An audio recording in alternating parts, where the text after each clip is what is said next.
You get $15, Dad. That was my son's final offer, his voice dripping with the satisfaction of a man about to inherit his mother's $160 million fortune. He wanted me front and center at the will reading, just to witness his victory, to see my face when my complete and utter worthlessness was read into legal record. What he didn't know was that my ex-wife, even in death, had one last move to play, and I was the centerpiece of it. Before I tell you how it all unfolded, let me know in the comments where you're listening to this story from, and be sure to like and subscribe if you believe that sometimes the quietest people have the most devastating plans. The sound of the wood planer was my symphony. For the past 5 years, it had been the soundtrack to my life. Each high-pitched whine was a note, each shaving of walnut a verse.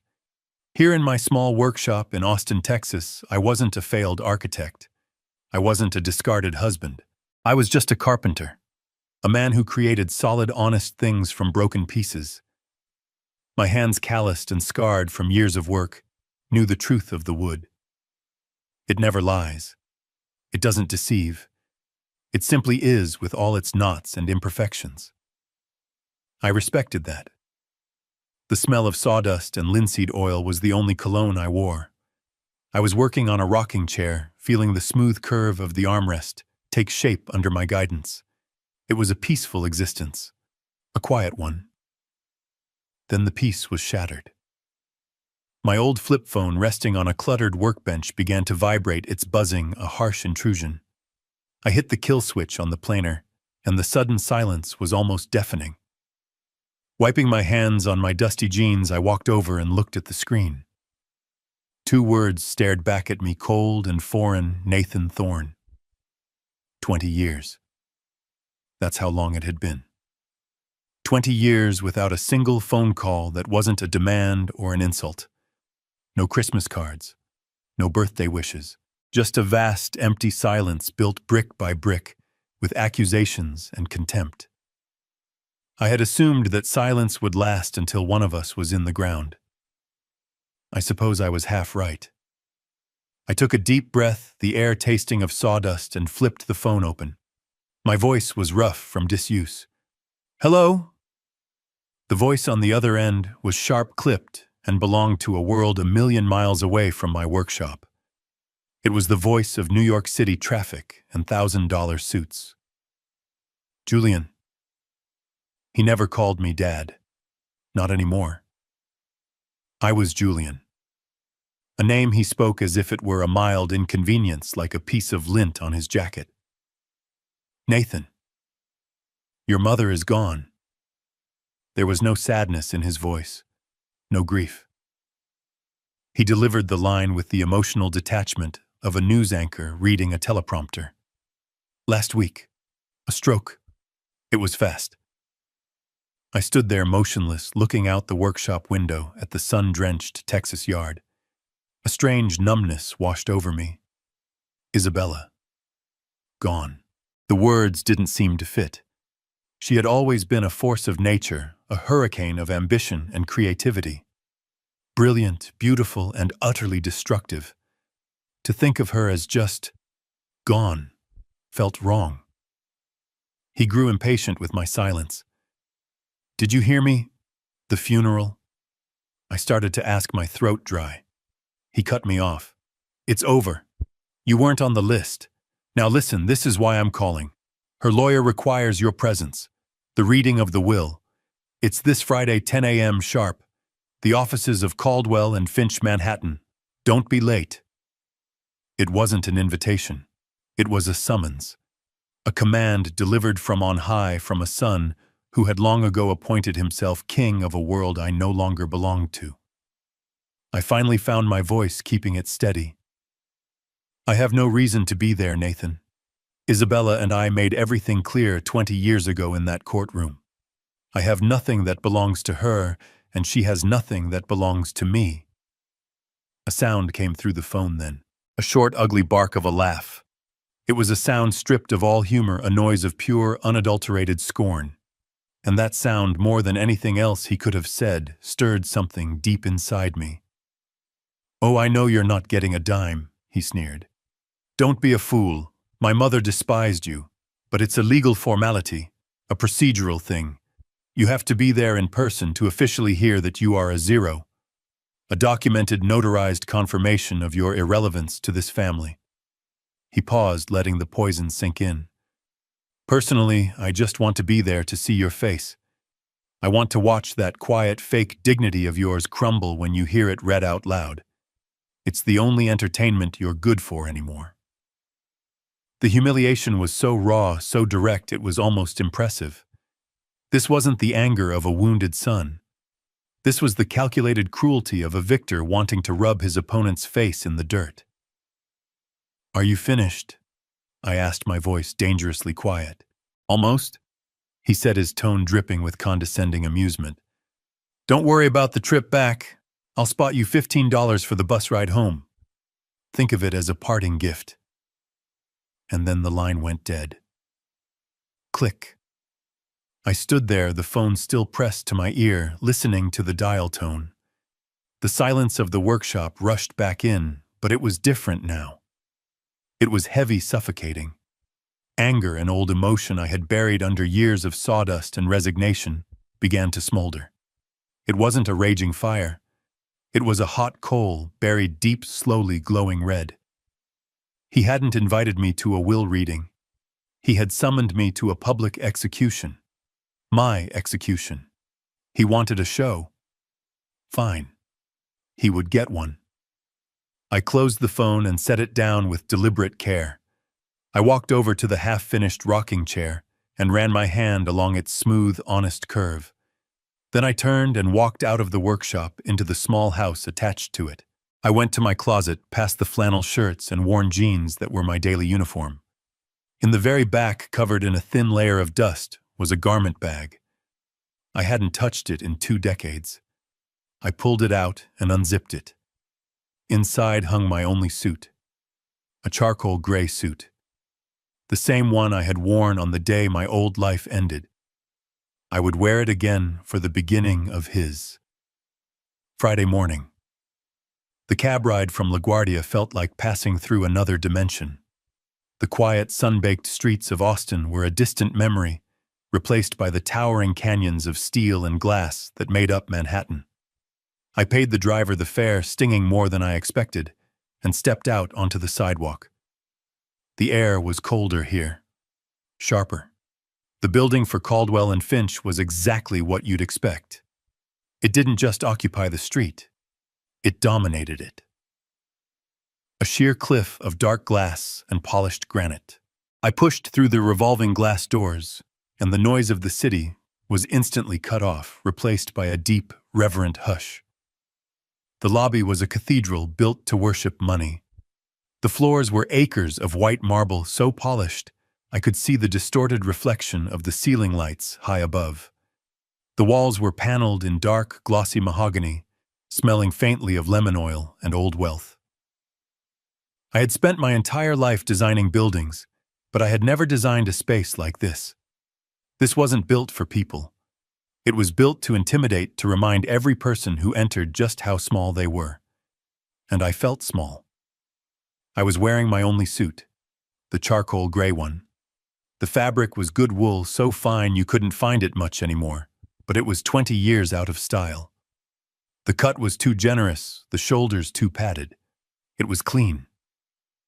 I had pressed it myself back in Austin until the crease on the pants was sharp as a knife. But it was old. It was the suit I had worn to the divorce hearing. The last time I had seen Isabella face to face. The last time I had seen her look at me with anything other than cold disappointment, fueled by the lies my son had whispered in her ear. I could still smell the faint trace of mothballs, a scent of preservation and decay. As I walked toward the reception desk, my old leather-soled shoes made a lonely click-clack on the marble. The sound seemed to echo embarrassingly loud in the tomb-like silence. A few young lawyers, men and women in their 30s, wearing suits that cost more than my truck, glanced up from their phones. Their eyes didn't linger. They scanned, categorized, and dismissed me in a single fluid motion. I wasn't a client. I wasn't a threat. I was just old. An anomaly. I felt like a smudge of grease on a pristine white canvas, an ink stain spreading across a legal document. I didn't belong, and that I knew was the entire point. This was Nathan's first move, summoning me here to his territory, to this fortress of power, while I was wearing the armor of my greatest defeat. I reached the reception desk, a slab of marble that looked like it had been carved from a mountain. The woman behind it was young blonde, and wore a headset so sleek it looked like part of her. "Can I help you?" Her voice was bright, but her eyes were bored. "I'm here for a 10 o'clock meeting," I said, my voice sounding rough like unsanded wood. "The reading of Isabella Thorne's will. My name is Julian Thorne." Her eyes flickered. The name Thorne registered, but the face didn't match. She was expecting, no doubt, someone who looked like Nathan, someone who belonged. Not me. A flicker of confusion, then disdain passed over her features, before the professional mask snapped back into place. "Of course," she said, her smile not reaching her eyes. "Mr. Harrison is expecting you. Please take a seat. They will be with you shortly." She gestured toward a waiting area, a collection of low-slung black leather sofas arranged around a massive glass table. I sat down on the edge of one. The leather was cold and stiff. I clasped my hands together. My rough, calloused carpenter's hands resting on the fabric of my old suit. I looked at the abstract, expensive art on the walls. It meant nothing to me. It was just color and shape designed to fill a space. I was a ghost, a relic from a past they had all agreed to bury, and I was sitting here waiting to be told that I was officially, legally worth nothing, just as my son had promised. The anger from that phone call, the hot, simmering coal, burned a little brighter. I was not here to be humiliated. I was here to finish this. They didn't just walk into the waiting room. They made an entrance. It was Nathan, and he wasn't alone. He moved with an unearned confidence, the swagger of a man who has never been told no in his life. He wore a navy blue Tom Ford suit that probably cost more than I made in 6 months. It fit him perfectly, accentuating a physique that was maintained by personal trainers, not hard labor. His hair was slicked back. His watch was a glint of gold and steel at his wrist, and his expression was one of bored entitlement. Trailing him were his accessories. The first was a young woman, impossibly thin and startlingly beautiful in a severe, artificial way. She was squeezed into a tight designer dress and clutched a Hermes purse like it was a life raft. Her name, I would learn, was Sophia. She was engrossed in her phone, her thumb flicking endlessly across the screen. The second was a man in his 40s with a tan that was too perfect for October in New York, and teeth that were too white to be real. He had the fixed, predatory smile of a shark. This had to be Kyle, the financial advisor. They weren't a family mourning a loss. They were a pack of predators circling what they believed was their kill. Nathan strode to the reception desk, not even glancing in my direction. "Nathan Thorne," he announced, his voice echoing slightly in the large space. "Harrison is expecting me." The receptionist, who had barely looked at me, was suddenly all smiles and efficiency. "Yes, Mr. Thorne. Right away, Mr. Thorne. Please have a seat."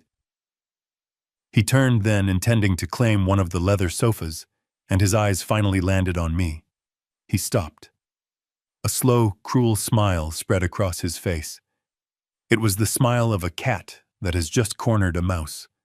He walked over his expensive shoes, silent on the marble. His two companions followed, their curiosity piqued.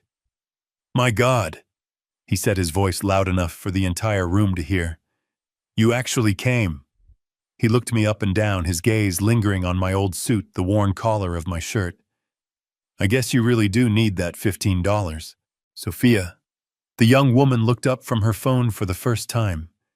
She let out a short, high-pitched giggle, the sound like breaking glass. Kyle's shark-like smile widened. He looked me over not as a person, but as a piece of outdated furniture, something to be cleared out and thrown away. He didn't even bother to offer a hand, just a dismissive clinical assessment. Nathan gestured vaguely in my direction, addressing his two disciples. "This," he said, and the way he paused was an insult in itself, "is my father." He said the word father as if it were a dirty secret, an unfortunate biological fact he was forced to acknowledge. It was an apology.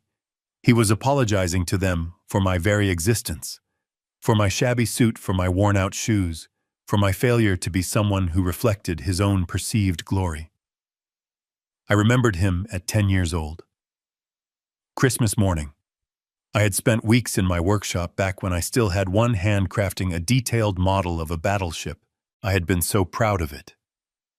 Nathan opened the box, looked at it for a second, and tossed it aside. "It's not a brand name," he'd whined. "I want what my friends have." Isabella, always quick to fix any problem with money, had swooped in with an expensive video game console. She had created this monster one spoiled whim at a time. This man standing before me wasn't a man at all. He was just a collection of appetites wrapped in a $10,000 suit. I didn't say anything. I just looked at him. I met his smug, arrogant gaze and held it. I didn't flinch. I didn't defend myself. My silence seemed to unnerve him more than any angry retort could have. He was expecting a reaction, begging, pleading, anger, anything to confirm his power over me. I gave him nothing. I just sat there, a ghost in a gray suit, watching the show he was so desperate to produce. His smile tightened. He wasn't having as much fun as he'd planned. He turned away from me, speaking to Kyle. "So the first thing we do is liquidate the real estate portfolio in..." He was cut off by the sound of a heavy oak door opening. A man stood in the doorway, and the entire atmosphere in the room shifted. The temperature seemed to drop 10 degrees. The show was about to begin. My son stood there, basking in the glow of his own arrogance, and my mind drifted back. Christmas morning. He was 10. The whole house smelled of pine needles and baking cinnamon. I had spent weeks in my workshop, the old one, crafting a model battleship for him by hand. It was a perfect replica of the USS Missouri. I'd carved the tiny cannons, coiled the miniature ropes, hand-painted the flag on the stern. I was so proud of it. I thought he would love it.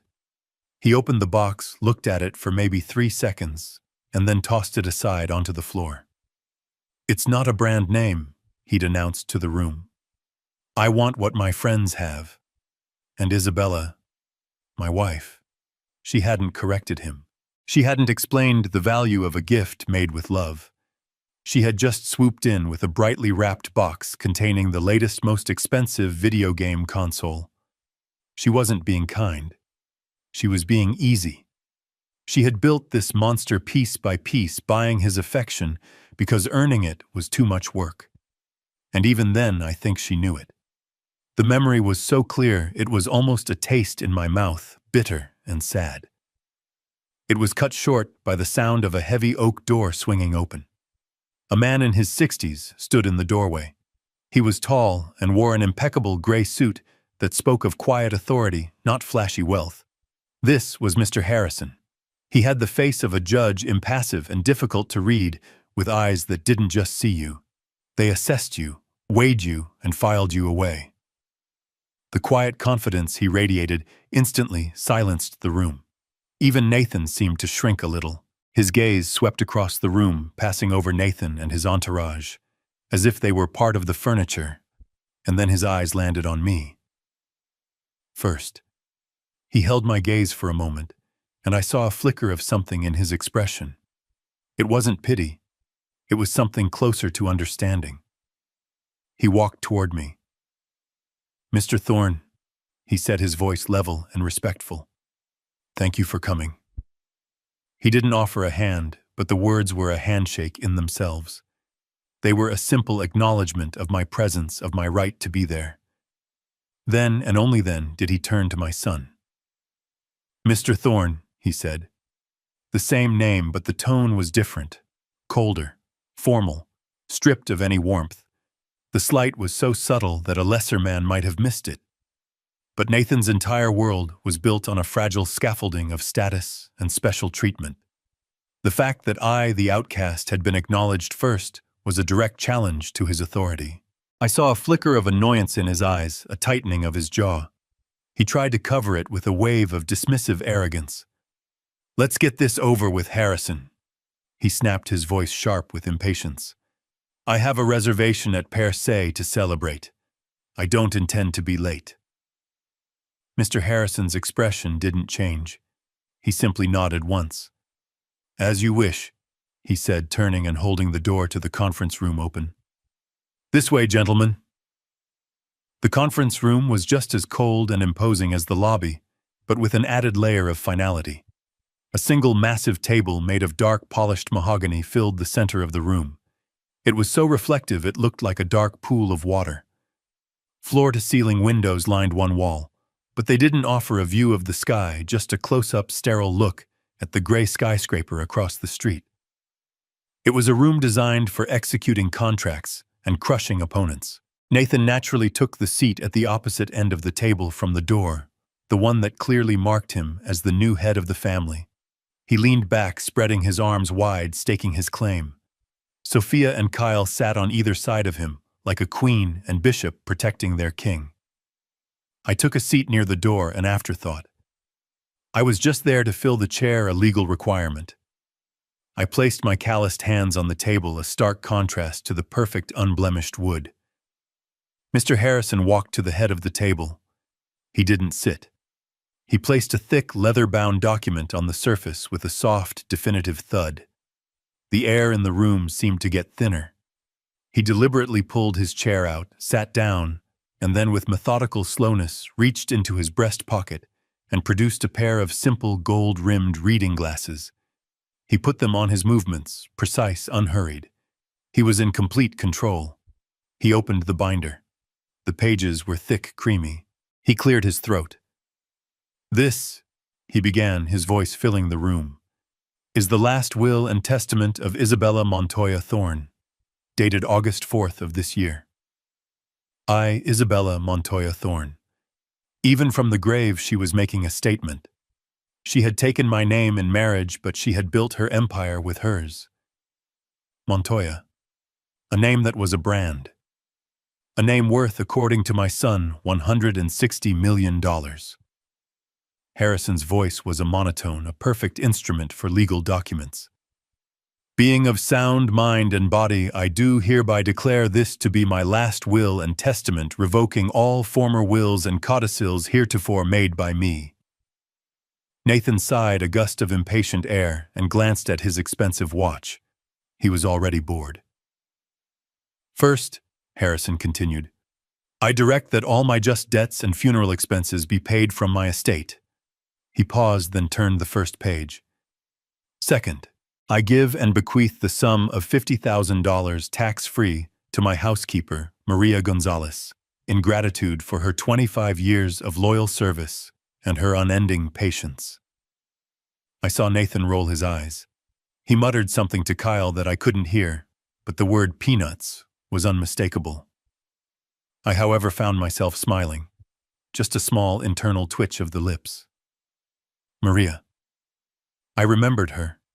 She had been with Isabella even before the money got truly big. A kind, quiet woman who had always had a cup of hot coffee for me in the kitchen after one of my spectacular arguments with Isabella. She had seen it all. She deserved every penny. It was a flicker of the woman I once knew. Isabella could be generous. She just chose her moments. Third, Harrison read on, his voice unwavering, I give and bequeath the sum of $100,000 to the Monarch Butterfly Preservation Fund. This time it was Sophia who reacted. She let out a little disbelieving scoff. Butterflies, she whispered to Nathan loud enough for me to hear. Is she serious? I felt a sudden sharp pang in my chest. Not sadness. Something more complicated. Nostalgia. Before Nathan was born, before Montoya Designs was an empire, Isabella and I had driven an old Jeep down to Mexico. We had slept in cheap motels and hiked for miles into the mountains to see the monarch sanctuaries. I remembered her standing in a clearing, the air thick with millions of orange and black wings, her face tilted up to the sky, tears streaming down her cheeks. "It's the most beautiful thing I've ever seen, Julian," she had whispered. "It's like all the souls in the world flying home." She had remembered. Even after all the bitterness, all the lawyers, all the silent years, she had remembered that day. This wasn't just a bequest. It was a message. Fourth, I give and bequeath the sum of $25,000 to my driver, Miguel Rodriguez, for his excellent service and for never once commenting on the colorful guests my son brought to my home. Nathan sat bolt upright. "What the hell does that mean?" Kyle put a hand on his arm. "It's nothing, Nathan. Just a little joke. It means nothing." But Nathan was getting visibly agitated. This wasn't going according to his script. He was supposed to be the star, and the opening act was getting too much attention. He began to tap his fingers on the mahogany table. A sharp, impatient tap, tap, tap that echoed in the quiet room. Harrison ignored him and continued. "Fifth, I give and bequeath my collection of first edition modernist poetry to the New York Public Library." Tap, tap, tap. With the exception of one volume, a 1922 copy of T.S. Eliot's The Waste Land, which I leave to... Nathan slammed his hand flat on the table. The sound was like a gunshot. "Harrison, for God's sake," he boomed. "Can we skip the charity donations and the servants' tips? My time is valuable. I have a reservation. Just get to the main event. The real estate, the portfolio, the money. Just get to the part where it all goes to me." The room fell into a heavy, suffocating silence. Mr. Harrison stopped reading.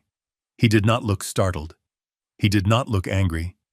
He simply stopped. Very slowly, he raised his head, his eyes still behind the reading glasses. Then, with a deliberation that was more threatening than any shout, he took the glasses off. He folded them. He placed them on the table, and he stared at my son. His gaze was flat, cold, and utterly unimpressed. It was the look of a man who had dealt with spoiled children his entire life and was in this final moment done with it. "Mr. Thorne," Harrison said, and his voice had dropped, losing its monotone, becoming a precise, sharp instrument. "This is not a negotiation. It is not a business meeting. It is the legal proclamation of a deceased woman's final wishes. I will read every single word in this document exactly as your mother wrote it. And you will sit there and you will listen.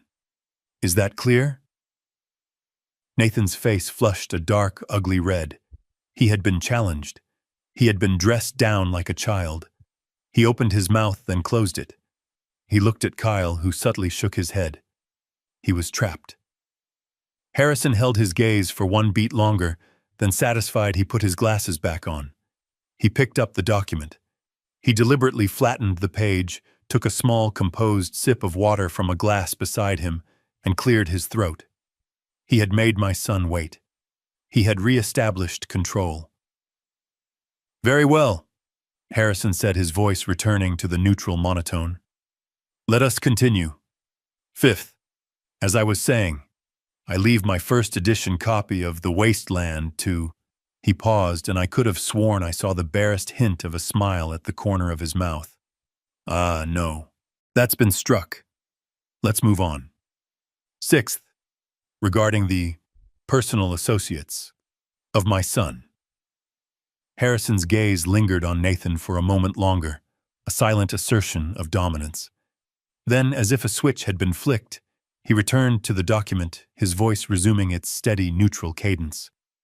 "We now move," he said, "to Article 6, regarding the personal associates of my son Nathan Thorne." I saw Kyle, the financial advisor, sit up a little straighter. His shark-like smile was back fixed in place. He smoothed the lapel of his expensive suit, adjusting his posture, ready to receive his expected bonus for managing Nathan's anticipated fortune. Sophia beside him finally put her phone down, her eyes bright with greedy anticipation. Harrison continued. To my son's financial advisor, Mr. Kyle Vance. He pronounced the title with a slight, almost imperceptible emphasis, as if placing it in quotation marks. I give and bequeath the sum of $5,000. Kyle's smile froze. 5,000. The number hung in the air, shockingly small. It was an insult. It was less than the cost of his suit. I saw his knuckles whiten as he gripped the edge of the table. Nathan looked at him annoyed, as if Kyle's disappointment was a personal affront. But Harrison wasn't finished. I bequeath this sum with the attached legally binding recommendation that he use it to enroll in a course on professional ethics. My own financial records show he has a significant need for a refresher on the topic. The shark-like smile vanished, replaced by a mask of pale, stunned fury. His head snapped toward Nathan, his eyes wide. What is this? He hissed, his voice a low vibration of rage. He had just been called a crook in a room full of people. And, Harrison continued, not missing a beat, turning his attention to the young woman beside Nathan. To my son's current companion, Sophia, I leave her the high-quality imitation handbag she attempted to swap for my authentic Birkin bag in my closet last month. If Kyle was stunned, Sophia was incinerated. Her perfectly made-up face turned a dark, blotchy red. Her mouth dropped open. She hadn't just been insulted. She had been exposed. Exposed as a petty common thief. In front of the man she was clearly trying to trap. In front of the lawyer. In front of me, the ghost she hadn't even bothered to acknowledge. The crazy old hag, she shrieked, her voice cracking, all pretense of sophistication gone. She lied, I never— Shut up! Nathan roared, his voice bouncing off the mahogany walls. He wasn't defending her. He was silencing a problem. His carefully constructed image was crumbling. His entourage was being dismantled piece by a dead woman's words.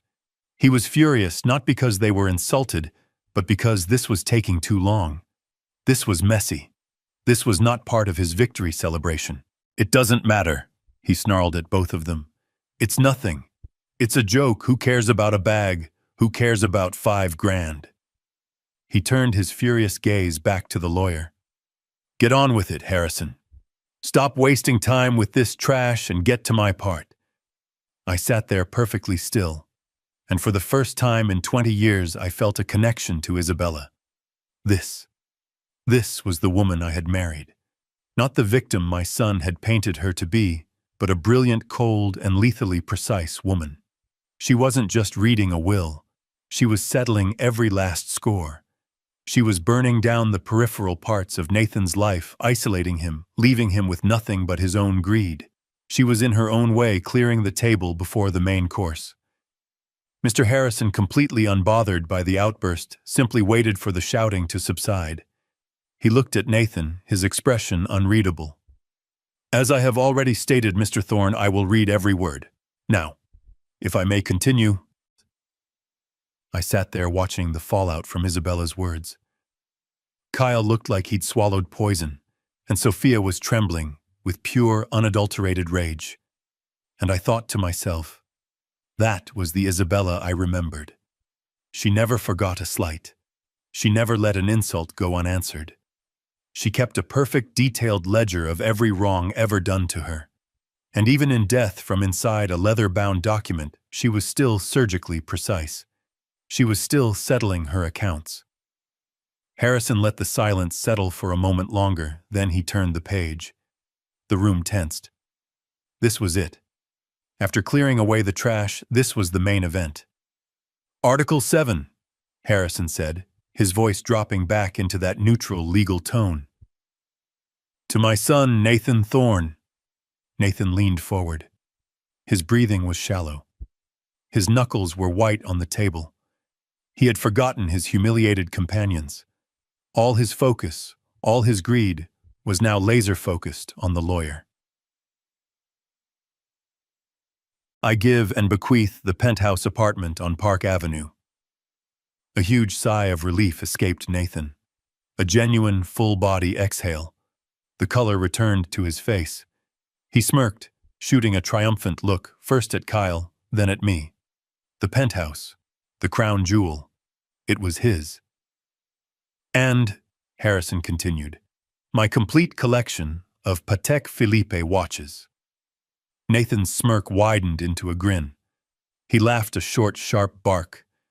Yes, yes, now we're talking. He looked at me, his eyes gleaming. Hear that, old man? The Pateks. All of them. Harrison raised a single finger, stopping Nathan's celebration cold. However, he said, and the word hung in the air like a blade, the watch collection is stored in a secure safe located within the penthouse. The single key to that safe. Harrison paused. He looked down at the document, then looked up, his eyes finding mine across the long expanse of the mahogany table.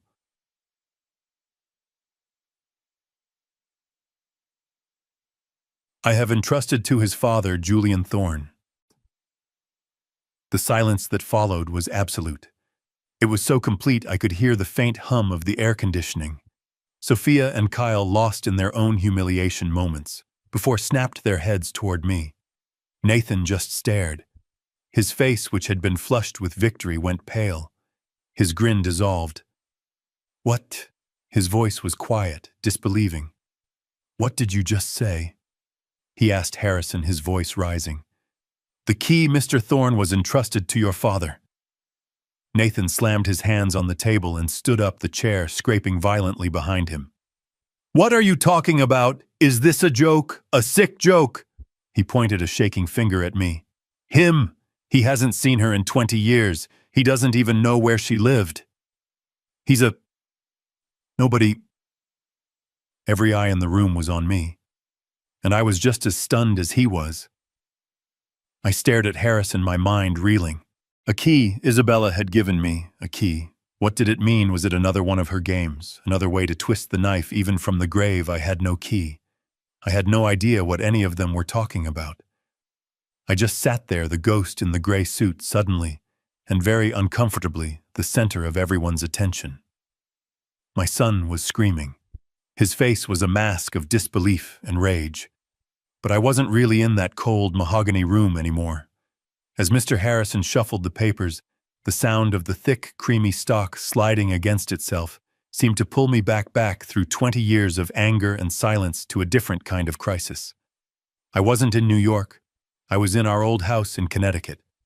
It was 2005. It was 3 in the morning and the house was dark, except for the single light in Isabella's home office. I found her there, not crying, but worse. She was just sitting, staring at a wall of spreadsheets, her face pale and completely blank. She looked broken. Montoya. Designs. The company that was her life, her passion, her entire identity was bleeding out. It was on the verge of total catastrophic collapse. She had overextended, pouring millions into a luxury resort project in the Caribbean. She had trusted the wrong partners. The entire deal was built on a foundation of bad permits and shifting sand.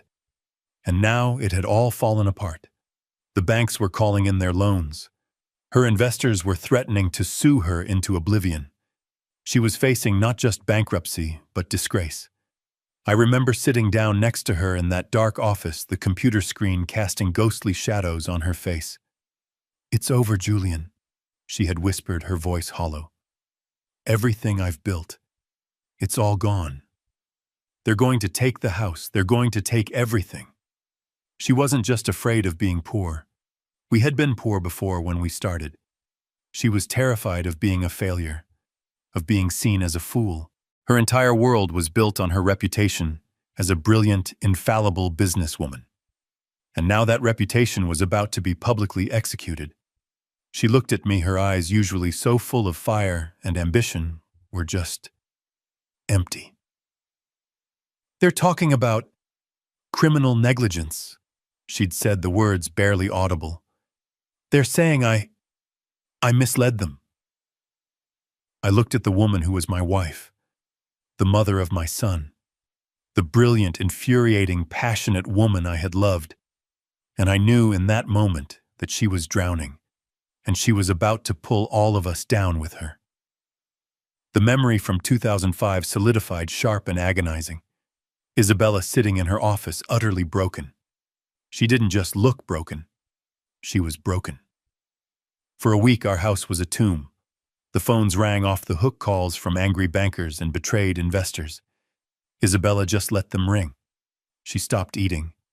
She stopped sleeping.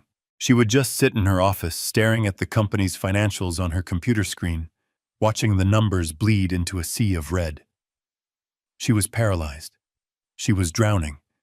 And then, about a week into this living nightmare, a hand reached out. It didn't come from a bank. It didn't come from a friend or a trusted colleague. It came from an encrypted email routed through a server in the United Arab Emirates. It was an offer for a meeting. A private equity group I had never heard of, based in Dubai. They said they had been following Montoya Designs for some time. They saw potential. Isabella was too far gone to go, too paranoid to even speak on the phone. She was a ghost. She begged me to go. I was still her husband, her partner in life, even if I wasn't her partner in business. I was the architect. I understood the construction side of her empire better than anyone. So I went. I met them in a sterile, soulless conference room at a hotel near JFK Airport. There were 3 of them. They were not bankers. They were young, impeccably dressed in dark, identical suits, and they had the dead, cold eyes of men who had seen too much. They were polite. Too polite. It was the kind of politeness that feels more threatening than a direct insult. They laid out the terms on the table. It was on the surface a miracle. It was breathtakingly simple. They would inject $100 million into Montoya Designs, effective immediately. Enough to stabilize the Caribbean project. Enough to pay off the angriest bankers. Enough to silence the lawsuits that were threatening criminal charges. It was a total rescue. I sat there stunned. In return, I asked, my voice cautious, "What do you want in return?" The lead negotiator, a man with a faint British accent, just slid a thin leather-bound folder across the table. "We are investors, Mr. Thorne. We simply want to invest in future projects. We believe in the Montoya brand. We want to help you build." I brought that folder home. It felt heavy, like it was made of lead. Isabella, desperate for any shred of hope, tore it open. For the first 10 minutes, she was ecstatic. She was laughing, crying, holding the pages to her chest.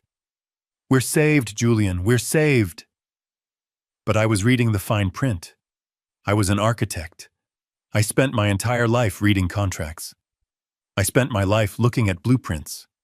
And this wasn't a bailout. It was a blueprint for a crime. "Isabella," I said, my voice quiet, cutting through her celebration.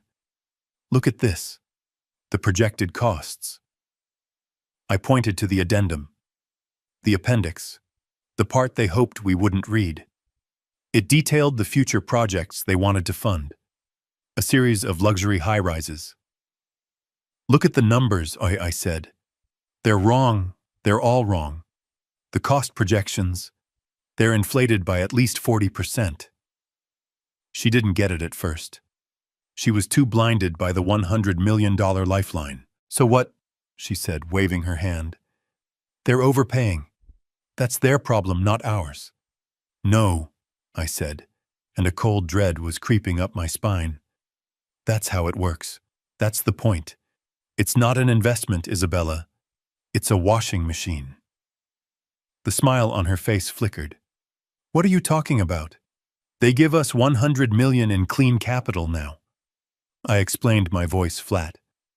"It saves the company. It makes us whole. In return, we build their future projects. But we don't bill them for the real cost. We bill them for the inflated cost. We bill them for $140 million. We pay their shell companies, their suppliers in the Cayman Islands, that extra $40 million. We take their dirty money and we make it clean. We make it look like legitimate construction payments." I tapped the signature page. They're not investing, Isabella. They're laundering.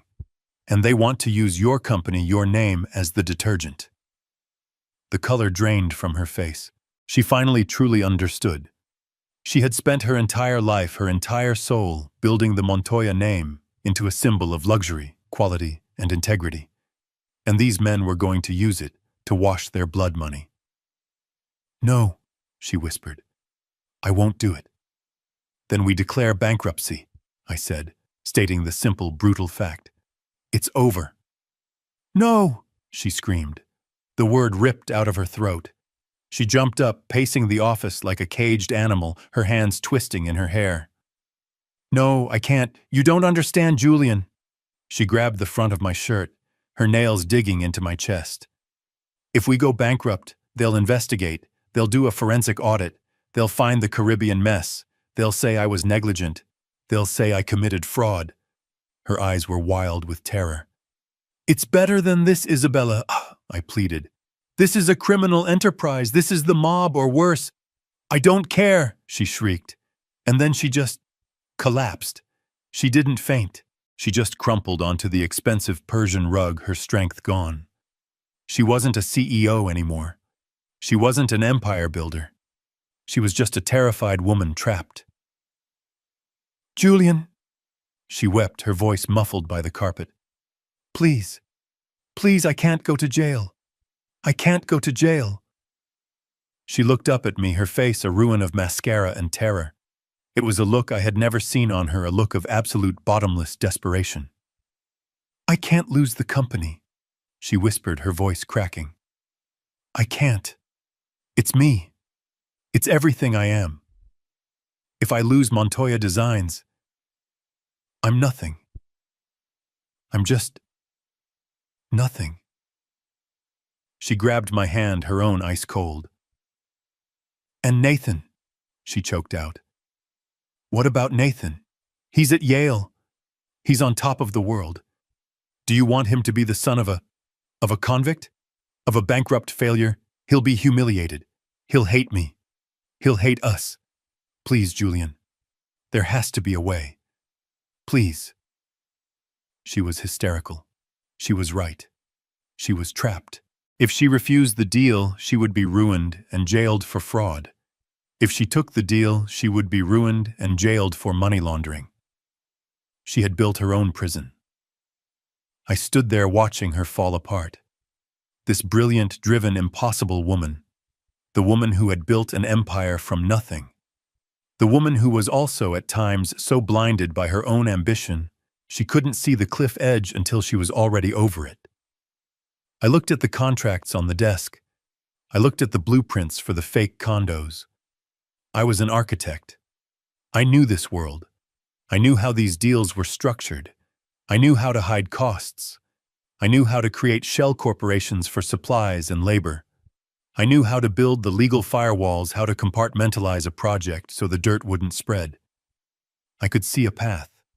A single, terrible, dangerous path. A way to do what they wanted. But to keep her name, her signature, her public face, clean. She begged again. "Julian, please, what are we going to do?" I looked at her, the woman I had loved, the mother of my son, and I made the choice. The one. The choice that would define the rest of my life. The choice that would save her company and in doing so would destroy me. I reached down and pulled her to her feet. I held her by the shoulders. "Stop," I said. My voice was calm. It was the preternatural calm of a man who has just accepted his fate. "Stop crying. Go to your room. Go to bed." She looked at me, her eyes wide and confused. "What? You are going to have no part in this," I said, my voice firm. "You will not sign these papers. You will not take these meetings. You will not be on these emails. You will focus on designing. You will focus on saving the public face of the company. You will do what you do best." A tiny, desperate flicker of hope sparked in her tear-filled eyes. "But the deal. The money, the contracts." I turned from her and walked to the desk. I picked up the heavy leather-bound folder. I looked at the signature page, the one meant for her, the president and CEO of Montoya Designs. "Let me handle this," I said. I became a ghost. While Isabella went back to being the face of Montoya Designs, attending galas and approving fabric swatches. I moved into the shadows. I became the intermediary. I was the one who flew to Zurich, to Dubai, to Grand Cayman. I was the one who sat in sterile hotel rooms negotiating payment schedules with men who had no last names. Back in New York, I used my architect's license, my name, my reputation, to create a series of shell corporations. Thorn Construction, Thorn Project Management, Thorn Architectural Supply. I built a labyrinth of legal entities, a complex firewall designed for one purpose: to stop the dirt from ever reaching Isabella. The $100 million bailout came through. Montoya Designs was saved. The bankers were paid. The lawsuits vanished. Isabella was celebrated in the financial pages as a genius who had weathered the storm. And then the second part of the deal began. The laundering. I was the one who signed the inflated construction contracts. I was the one who approved the wire transfers to anonymous accounts. I was the one who personally oversaw the creation of fraudulent invoices, certifying that millions of dollars of Italian marble or German steel had been delivered to sites when in fact nothing had arrived but a bank receipt. I was good at it, terrifyingly good. My architect's mind, so used to building solid real structures, was just as adept at building hollow fake ones. For 2 years I lived a double life. I was a respected architect by day and a high-stakes money launderer by night. I saved her company. I saved her name. I saved her from prison. But you can't move that much dirty money without someone noticing. The FBI didn't come for Isabella. They didn't even know she was involved. They came for me. They had been tracking the Dubai group for years. They saw the money flow into my shell companies. They saw the inflated contracts. They saw the fraudulent invoices. They saw my name, my signature, my architect's seal of approval on documents that were pure fiction. They didn't kick the door in. It was quiet. 2 men in dark suits waiting for me in my office one morning. They laid it all out. They had the wire transfers. They had the surveillance photos of my meetings at JFK. They had me. Dead to rights. They offered me a deal. "Tell us who you're working for," the lead agent said. "Give us the organization. Give us the people in Dubai. Give us the real beneficiary of this scheme." I looked at the file on the table. My name was on every page. Isabella's was nowhere. I had done my job too well. I had a choice. I could give them Isabella. I could tell them the whole story. How she was terrified. How she had begged me. How I had done it all to save her and our son from ruin. They might have been lenient. They might have understood. Or I could take the fall. I thought about Isabella, terrified and broken on the office floor. I thought about Nathan at Yale with his entire future ahead of him, a future built on his mother's glittering empire. An empire that was now technically funded by criminals. So I made the second choice, the one that sealed my fate. "I don't know what you're talking about," I told them. "I was overextended. I made some bad deals. I got sloppy with the books. There's no organization. It was just me. I cut corners. I was desperate." I gave them a confession, but not the one they wanted. I confessed to professional negligence, to tax evasion, to falsifying business records. I played the part of a foolish, greedy architect who got in over his head. To protect Isabella from a money laundering conviction, I had to plead guilty to something. So I did. I didn't go to prison. My lawyers, paid for by Isabella's now stable company, made sure of that. But I lost everything else. I lost my architect's license, revoked, permanently. I lost my reputation. My name was dragged through the mud. Julian Thorne, disgraced architect. I was a pariah. And that's when my son Nathan twisted the knife. He was 22, home from Yale, and he saw his chance. He went to his mother, not in comfort, but in anger. "He betrayed you," Nathan had screamed at her, a performance I learned about later. "He used your company. He embezzled money behind your back. He's a criminal. He humiliated you. He humiliated me." He presented her with an easy narrative, a simple story. In his version, I wasn't the savior.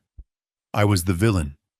And Isabella, seeing her company saved, seeing her name completely clear, and seeing my name utterly destroyed, she took the easy way out.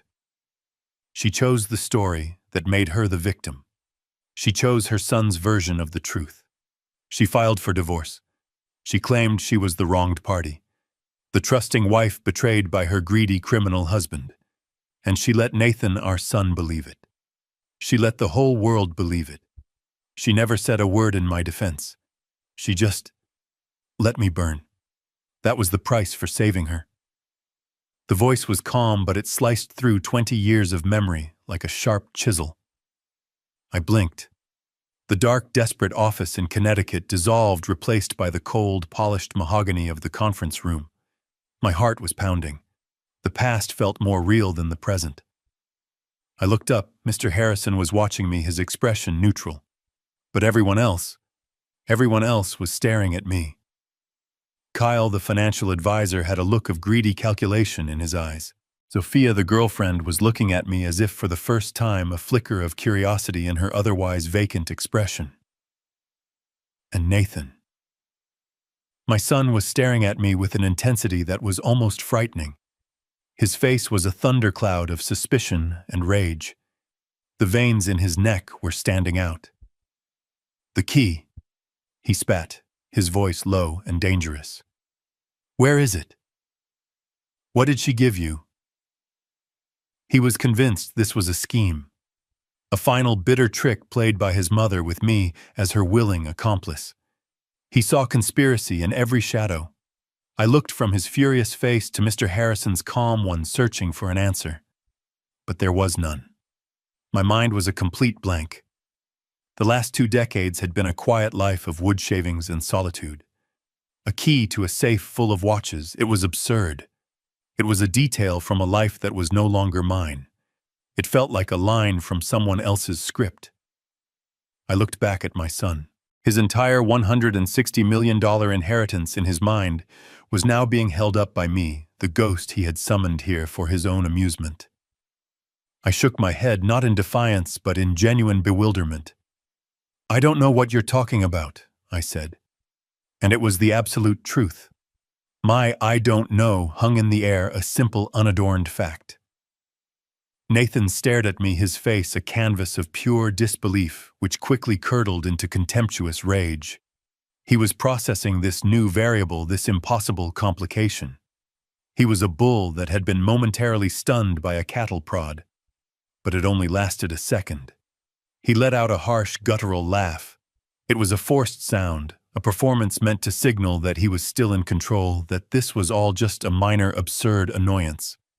"It doesn't matter," he snapped, waving his hand dismissively, as if swatting away a fly. "A key. You think I care about a key? You think I'm going to go on some treasure hunt with him?" He laughed again, louder this time. "I'll have a locksmith drill open that safe before lunch. It's irrelevant. A meaningless, sentimental game by a dying woman." He sat back down, but he wasn't relaxed. He was coiled like a spring wound too tight. He pointed a trembling, manicured finger at Mr. Harrison. "Enough of these games." He punctuated each word. "Enough of the servants, enough of the butterflies, and enough of the keys. Get to the point, Harrison. The main event, the assets, the 160 million. Read the part where it all comes to me. Read it, now." Mr. Harrison regarded my son over the top of his reading glasses. He showed no fear. He showed no annoyance. He simply let Nathan's command hang in the air, letting its own arrogance suffocate it in the heavy silence. Then, with that same infuriating, methodical calm, he adjusted his glasses, took a small, deliberate sip of water from a crystal glass, and turned the page. The sound of the thick, creamy paper turning was like a crack of thunder in the tense room. It was the sound of a judge turning to the final page of a verdict. He was savoring this. He was following Isabella's script to the absolute letter. "Of course," Mr. Harrison said, his voice returning to that flat, neutral tone. "We will now proceed to Article 8, the disposition of the primary estate, the residue of all property real and personal wherever situated." This was it. The air in the room was so thick I felt I could barely breathe. Nathan was leaning so far forward he was almost out of his chair, his whole body a single taut muscle of greed. Even Kyle and Sophia, despite their public humiliation, were watching with rapt, desperate attention. This was the moment that would make their own small humiliations worthwhile. Harrison read from the page. "Regarding all remaining liquid assets, stocks, bonds, properties, and controlling interest in Montoya Designs, LLC." He stopped. He deliberately paused, looking down at the page as if rereading a complex, unexpected clause. He was drawing out the moment. He was a master showman. "Come on," Nathan whispered, his voice a low hiss. "Come on." Harrison cleared his throat. "I decree the following. First, to my ex-husband, Julian Thorne." My head snapped up. Me? What was this? A sound like a strangled gasp came from Nathan. He inhaled so sharply, it sounded like he'd been punched in the stomach. His face, which had been pale with anticipation, went rigid. His eyes narrowed into tiny slits of pure, unadulterated hatred, and they were fixed laser-like on me. He wasn't breathing. He was just waiting. He was a bomb, and his fuse had just been lit. I could see the muscles in his jaw clenching and unclenching, grinding his expensive teeth. What in God's name was she doing? Was this her final cruelty, to give me some small, insulting sum, a few $1,000s, just to rub his nose in it one last time before giving him the rest? Harrison continued, his voice perfectly, even betraying not a flicker of the drama he was unleashing. "To my ex-husband, Julian Thorne, I give and bequeath the sum of $15. $15. The words just hung there. It wasn't an insult. It was a public execution. It was a joke. A petty, cruel, and profoundly childish joke. But Harrison wasn't finished. He read the final part of the clause, the part that twisted the knife and locked it in place. $15 U.S. currency to be paid in cash. This is to cover the cost of the bus ride back to wherever it is he came from, a trip my son Nathan will surely be kind enough to suggest for him. It started as a snort, a choked, disbelieving sound. Then the dam of his self-control didn't just break, it evaporated.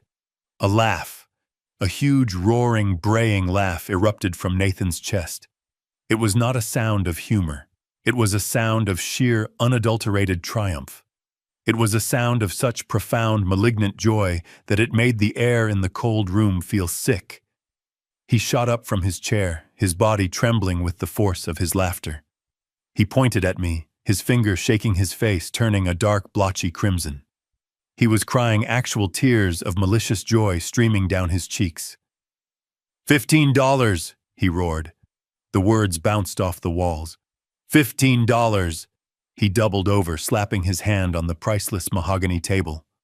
Oh my God, $15. Kyle, who had been sitting in a stunned, humiliated silence, now seemed to catch the new current. He saw his path back into his patron's good graces. A slow, sickly smile spread across his face. Incredible, Nathan. Just incredible.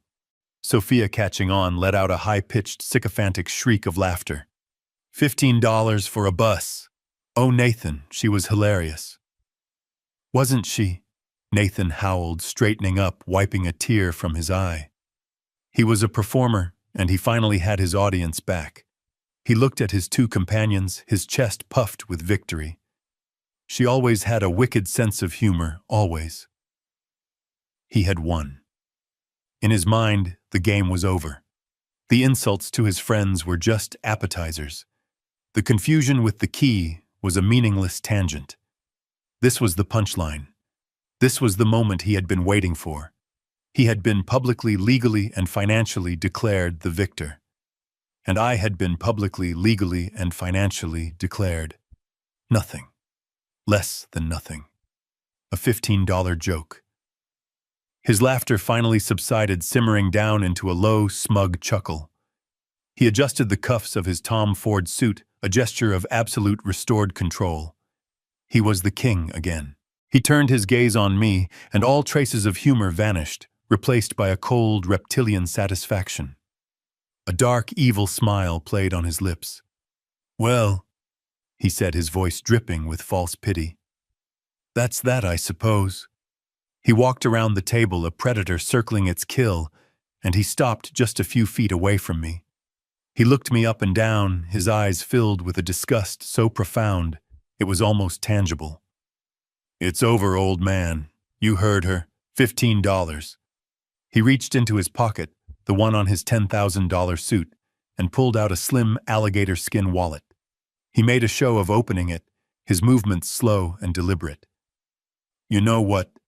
he said, his voice a low, confidential sneer. 15 is a little insulting. Here." He pulled out a $20 bill and threw it on the table in front of me. The bill skidded across the polished wood and came to rest right in front of my hands. "There, 20. Don't say I never gave you anything." And he stared at me, daring me to react.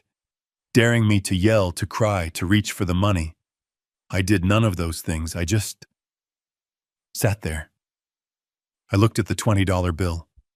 I looked at his smug, victorious face. And I waited. I didn't feel humiliated. I didn't feel angry. I didn't even feel sad. I just felt a deep, profound sense of anticipation. Because I knew Isabella. And I was watching Mr. Harrison. And Mr. Harrison was not moving. He was sitting at the head of the table, his face a perfect neutral mask, his hands resting on the document. He was letting the performance play out. This wasn't the end. This was the intermission. My stillness, my absolute lack of reaction, infuriated Nathan more than any outburst could have. His smile faltered. "What's the matter, old man?" he sneered. "Speechless cat got your tongue," he scoffed. "Whatever, it's done. It's all mine. Finally, you can get the hell out of here now. Go back to your sawdust shed or whatever hole you crawled out of. And don't forget your bus money." He turned his back on me, a final act of dismissal. He walked back to his chair, clapping Kyle on the shoulder. "Right, per se. We have a lot of champagne to drink." He grabbed his suit jacket, ready to leave, ready to start his new life. Nathan had his jacket halfway on. He was beaming, clapping Kyle on the back so hard it was almost a punch. "Right," he said, his voice loud and booming. "Per se. I'm going to buy the entire champagne list. Harrison," he called over his shoulder, not even looking at the lawyer. "Just have your girl send the papers to my office for me to sign. I'm done here." He turned to leave, a king departing his own coronation. "Mr. Thorne?" The voice cut through the air like a sheet of ice. It wasn't loud, but it had a core of absolute steel. It stopped everyone. It stopped Nathan in his tracks, his jacket half on one foot, already turned toward the door. He turned back, his triumphant, laughing face slowly hardening. "What?" Mr. Harrison was still seated. He hadn't moved an inch. He was looking at Nathan, and his expression was no longer neutral. It was cold. "Please, sit down." The smile on Nathan's face didn't just fade. It was wiped clean as if by a solvent. The blood drained from his face, leaving the blotchy red patches from his laughter looking like burns. "What did you say?" He whispered, his voice suddenly hoarse. "I said..." Harrison repeated, his voice dangerously quiet. "Sit down. I have not finished reading." "Finished?" Nathan's voice cracked. "What are you talking about?" "You read it. $15. The joke. It's over. You're done." Mr. Harrison, with the slow, deliberate motion of a man revealing the winning card, reached down to his briefcase, which sat on the floor beside him. He did not touch the leather-bound will that was already on the table. He brought up a second, thinner folder. It was simple manila, but it was bound with a thick red wax seal. It looked important. That, Mr. Harrison said, tapping the large leather binder on the table, was the conclusion of the original last will and testament. He then placed the new folder on the table. "This," he said, his voice dropping, "is a codicil, a legally binding addendum." He looked directly at Nathan, his eyes unblinking. "It was signed, witnessed, and notarized 3 weeks ago, 1 week before your mother's stroke." He paused, letting the weight of those words sink in. "And its primary clause," he said, his eyes flicking to me for just a fraction of a second, "explicitly states that it supersedes and replaces all previous articles pertaining to the disposition of the primary estate." Nathan didn't just sit down. He collapsed back into his chair, his body moving like a puppet whose strings had been cut. His face was a mask of waxy white shock. The triumphant blotchy red was gone. He looked small. Kyle and Sophia were completely frozen. They looked at the new red-sealed document on the table as if it were a bomb. Mr. Harrison broke the seal with a small, sharp knife. He unfolded the single sheet of paper inside, which was attached to several other thicker documents. He put his reading glasses back on. "This," he said, and his voice was no longer neutral, "is a letter from your mother, addressed to you, Nathan, but with the legal instruction that it be read aloud here today in the presence of all parties, and its contents form the basis of the new Article 8. He began to read, and it was no longer his voice. The words were pure, uncut Isabella. "To my son, Nathan." Harrison paused, then continued. "I am writing this because I am finally done with being a coward. For 20 years I have let you believe a lie that I created, a lie that I nurtured, a lie that I allowed to destroy a good man, your father." "What?" Nathan whispered. It was a dry, rasping sound. "The story you grew up with," Harrison read, "the story of your criminal scheming father who betrayed me and embezzled from the company, is a complete fabrication, the opposite of the truth." "No!" Nathan's voice was a sudden, strangled shriek. He lunged halfway across the table, his eyes wild. "She was sick. She was senile. That's not her. This is a fake. He pointed at me. "He got to her. He manipulated her. This is a scam."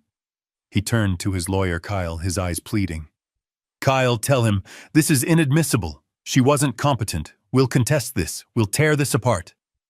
Mr. Harrison, looking profoundly bored, held up a hand to stop the tirade. He slowly lifted one of the other documents that had been in the sealed folder.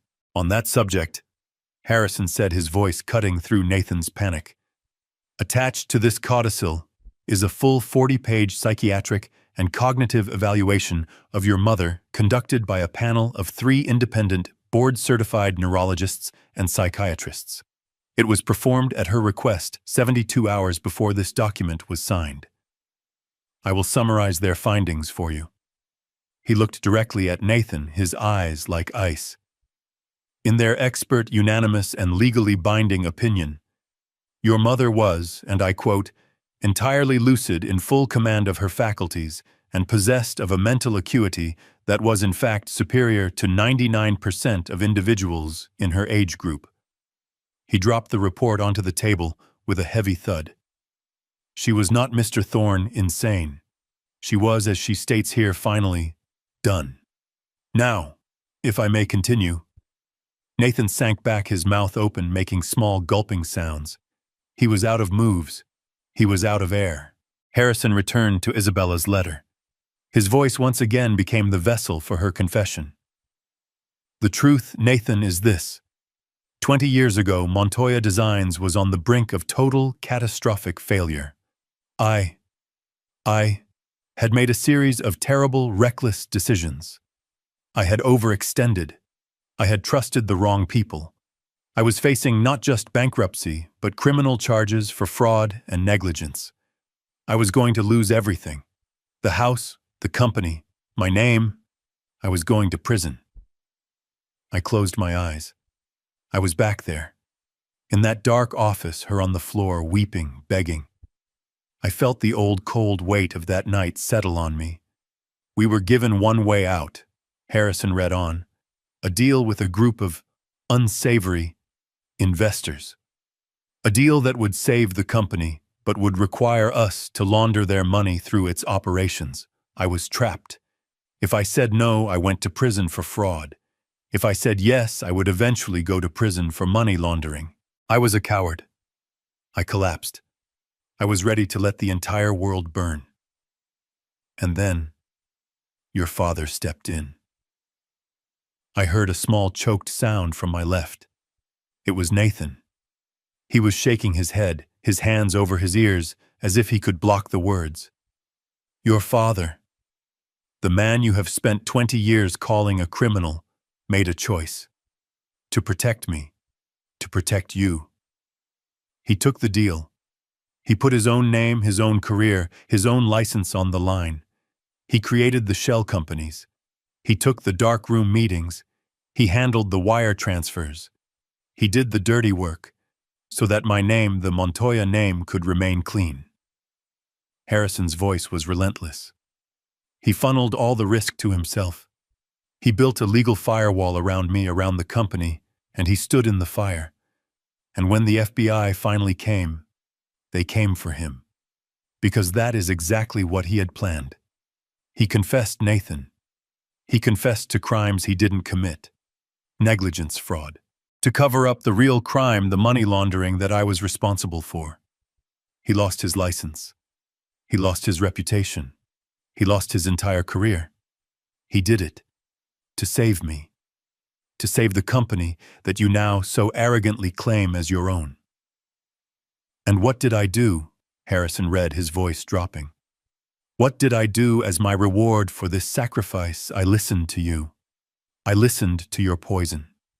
You told me he was a criminal. You told me he had humiliated us. And I, in my shame and in my cowardice, I agreed. I let that be the story. I divorced him. I abandoned him. I let you, our son, treat him like trash. Because I was terrified that if you ever knew the truth, you would look at me with the same contempt you had for him. I was a coward, Nathan, and I let you become this greedy, arrogant, empty shell of a man who mocks the very person who sacrificed everything so you could have this life. The $160 million fortune you were so eager to claim, it exists for one reason and one reason only. It exists because your father, Julian Thorne, saved it. The silence in the room was absolute. It was a vacuum, heavy and suffocating. Harrison's voice reading Isabella's final words was the only thing that existed. He was no longer just a lawyer. He was the vessel for a confession that was rewriting 20 years of history in real time. Nathan was completely still. He wasn't shaking his head anymore. He wasn't covering his ears. He was just staring. Staring at the polished, empty surface of the table, his face a mask of waxy, corpse-like white. He looked like a man who had been told the world was ending, and he was the only one who hadn't known. Harrison continued, his voice steady, relentless. Your father, he read, is not a criminal. He is not a failure. He is a hero. The kind of man who makes a sacrifice so deep, so complete, that people like you and me can't even comprehend it. He burned his own life to the ground to keep us warm. And I let you treat him like garbage. I encouraged you to treat him like garbage. I used your contempt for him as a shield to hide my own shame. Every time you mocked him, every time you called him a washed-up old man, it was one more stone on the wall I built to protect myself from the truth. The truth that I was the weak one, that I was the failure, that I was the one who had betrayed this family. My hands were shaking. I clasped them together on the table, my knuckles white. I could feel the hot sting of tears behind my eyes, a feeling I hadn't experienced in decades. It wasn't sadness. It was validation. A terrible, painful, 20 years too late validation. Harrison's voice pushed on each word, a hammer blow dismantling the entire foundation of my son's life.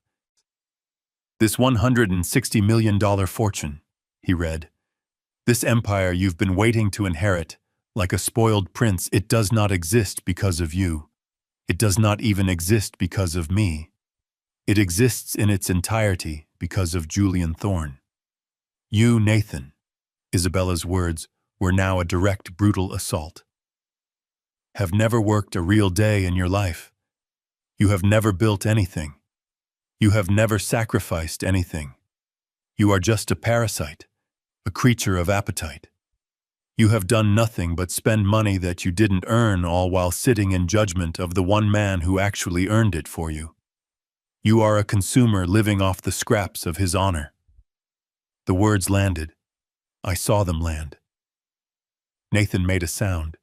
It was a small, broken animal noise, a sound from deep in his chest. No, he whispered to the table. No, she didn't. She's loved me. No. He wasn't defiant anymore. He wasn't angry. He was just hollow. The entire narrative of his life, his brilliant, infallible mother, his criminal, worthless father, his own status as the rightful heir had been utterly, completely, and irrevocably incinerated in the space of 5 minutes. He slowly, mechanically slumped down in his chair. He didn't just sit back. He crumpled. His $10,000 suit, his armor of arrogance, suddenly looked 2 sizes too big for him. He looked like a child. A lost, broken, and terrified child. No, he whispered again, his voice cracking. It's a lie. She wouldn't. Harrison looked up from the page, his eyes cold. She did, Mr. Thorne, and she had it all notarized. He turned the page. And now, the conclusion. The room was no longer just a conference room. It was a courtroom. It was a confessional. It was a tomb. And now it was a stage for the final act. Nathan was a hollow shell slumped in his expensive suit. He was staring at the table, but I knew he wasn't seeing the polished wood. He was seeing the entire 20-year-long lie of his life, now exposed in the harsh fluorescent light. Kyle and Sophia were frozen, their own petty ambitions rendered completely irrelevant. They were just collateral damage in a war they never even knew was being fought. Mr. Harrison's voice, which had carried the weight of Isabella's confession, now shifted. It became harder, more formal. This was the judgment. This was the final legal and binding word. He turned the last page of the codicil. Your mother's letter, he said, looking directly at Nathan, serves as the legal and moral preamble to this, the final binding article of her last will and testament. It supersedes all that came before it. This is Article 8, the final disposition. He cleared his throat. He began to read. Therefore, he read Isabella's final words. Having stated the unvarnished truth, and in an effort to correct insofar as money is able a betrayal that can never be undone. He paused. His eyes scanned the room, making sure he had the absolute, undivided attention of every soul present. He did. The silence was so complete I could hear the tiny mechanical whir of the clock on the wall. I hereby decree, as my final wish and binding testament, he continued, his voice steady, all of my property, real and personal, wherever situated, all of my stocks, bonds, and liquid assets, my art collection, my private holdings, and most importantly, my entire unencumbered 100% controlling interest in Montoya Designs, LLC, and all its subsidiaries, an estate with a current estimated value of $160 million. He read the list of assets like a judge reading a death sentence. It wasn't a prize. It was a weight, an empire, an impossible burden. Nathan didn't move. He didn't breathe. He was a statue of a man, his skin the color of ash. All of this, Harrison read, I give, devise, and bequeath. He stopped. He stopped and he looked up. He didn't look at Nathan. He didn't look at Kyle or Sophia. His eyes, clear and steady behind his glasses, moved across the long, polished table. And they found me. He held my gaze. In that 1 second of silence, my entire life seemed to hang in the balance. My workshop, my sawdust, my quiet, solitary peace. I wasn't thinking about money. I wasn't thinking about victory. I was thinking, what has she done? What final, terrible, complicated game was this? I was still reeling from the confession, from the validation that had been stolen from me for 2 decades. The money, the empire, was a complication I couldn't even process. It was a different language. Mr. Harrison looked back down at the page. I give, devise, and bequeath to my ex-husband, Julian Thorne. The words didn't land. They just hung in the air. Julian Thorne. Me. The man in the 20-year-old suit. The man who had been summoned here for a public execution. I heard a sound. A small, wet, gasping sound. It was Nathan. But I couldn't look at him. I couldn't move. It felt as if the roof of the building had been removed, and the entire crushing weight of the New York City sky was pressing down on my shoulders. $160 million. Montoya Designs. It wasn't a gift. It was a life sentence. It was a chain. It was her way of pulling me back from my quiet obscurity, back into the world of glass and steel and contracts and lies that I had run from. I could feel my heart pounding a slow, heavy drumbeat in my chest. Thump, thump, thump. Mr. Harrison, bless him, didn't let the moment hang. He didn't let anyone react. He knew that the next words were the most important. He knew the money was just a tool. The reason was the payload. He continued reading, his voice firm, projecting into the stunned, dead silence of the room. I leave this, he read, not as a gift, but as a payment, as a long overdue and wholly inadequate compensation for the career I allowed to be destroyed, for the honor I allowed to be stolen, and for the family I, in my cowardice, allowed to be broken. And that was when it hit me. It wasn't about the money. It was never about the money. It was about the reason. It was her final, written, legally binding confession. It was her apology. It was her from beyond the grave handing me back my name, handing me back my honor. She wasn't just giving me her company. She was telling the world that it should have been mine all along, that I was the one who had saved it. I looked down at my hands, my rough, calloused carpenter's hands. They were resting on the polished, perfect wood, the hands of a man who built things, and I was now the owner of an empire I had never wanted. A small sound, a whimper, came from across the table. It was Nathan. He wasn't a monster anymore. He wasn't a king. He was just a boy. A 42-year-old boy whose entire life had just been revealed as a lie his mother had told him, and a lie his father had paid for. Kyle and Sophia were already ghosts. Their faces were blank, their minds unable to process this reality. They had hitched their wagons to a falling star, and now they were just irrelevant. I looked at Mr. Harrison. He was watching me. He was waiting. $160 million. The company, the penthouse, the watches. Isabella, my brilliant, impossible, destructive wife.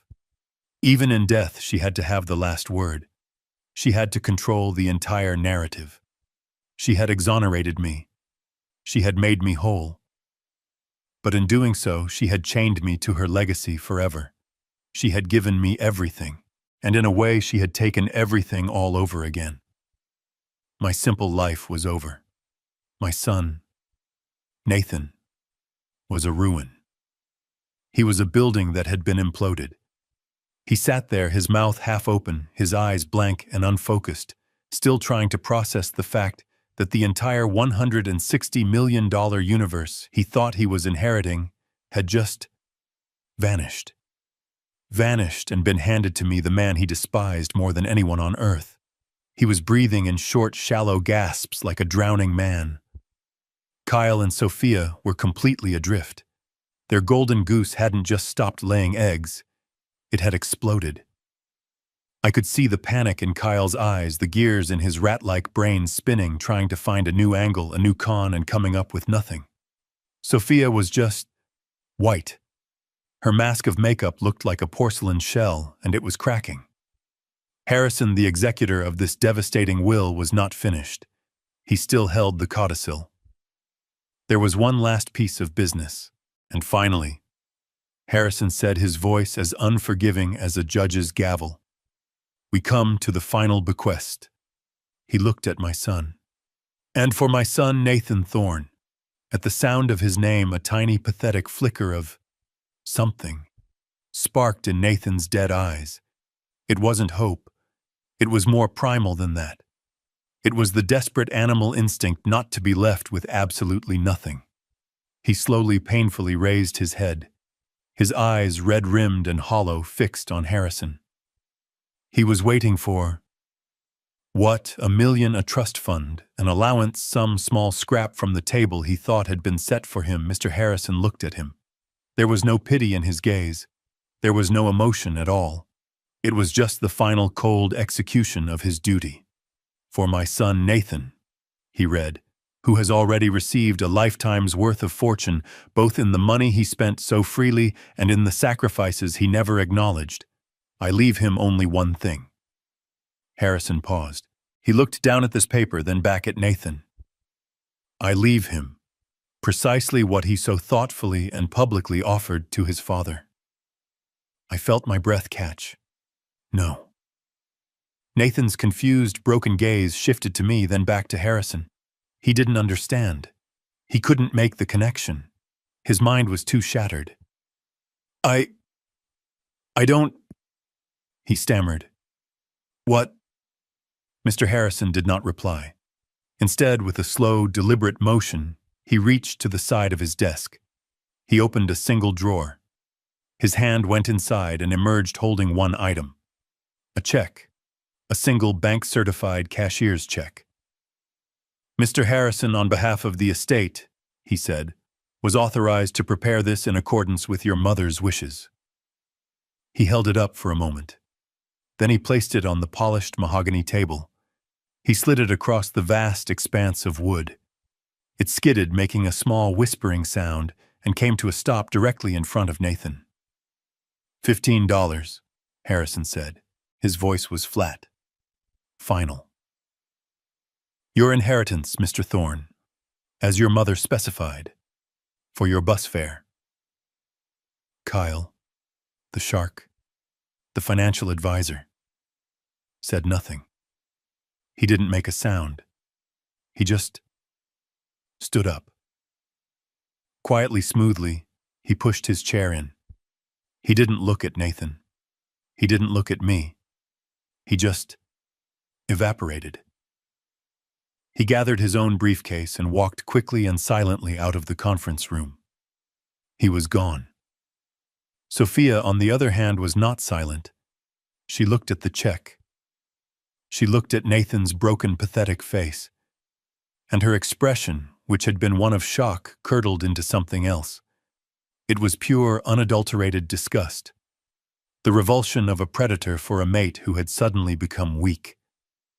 The man she had attached herself to, the source of the Birkin bags and the Park Avenue life, was nothing. He was a $15 man. "You," she hissed, her voice low and full of venom. "You're pathetic." She stood up, grabbed her own expensive purse, the real one, and without a single look back, she too walked out of the room. The click-clack of her high heels on the marble floor outside was the only sound. And then there were three. The check. The $15 check. It sat on the polished wood, a final brutal monument to my son's arrogance. Nathan stared at it. His breathing, which had been shallow and gasping, just stopped. For a full 5 seconds, he was completely motionless. He was a statue of ruin. I could see the tiny muscles in his cheek twitching, the only sign of life. And then he exploded. It wasn't a word. It was a scream. A primal guttural roar of such pure, undiluted rage that it felt like a physical blow. It was the sound of a man who had not just lost everything, but who had just realized in one horrifying instant that he was nothing. No! His arms flew out, sweeping the table. Glasses, notepads, the heavy water carafe. Everything went flying. The crystal shattered against the mahogany wall. "I'll sue you!" he shrieked, his voice cracking, spittle flying from his lips. He wasn't talking to Harrison. He was screaming at the universe, at his dead mother. "I'll sue all of you. She was crazy. She was senile. I'll prove it. I'll burn it all to the ground." He spun, his movements jerky and uncoordinated, his eyes wild and bloodshot. And then his gaze landed on me. All of his rage, all of his humiliation, all of his pain focused into one single burning point of hatred. "You!" he bellowed. "This was you! You did this! You got to her! You manipulated her! You! Thief!" And with that he lunged. He didn't just walk, he launched himself across the room, his chair crashing to the floor behind him. He wasn't a businessman anymore. He was just an animal, blind with fury. His hands were curled into claws, and he was coming right for my throat. I didn't even have time to stand. I just braced myself. But Harrison was faster. His hand, which had been resting calmly on the desk, moved with lightning speed to a small black intercom button. He pressed it. Once.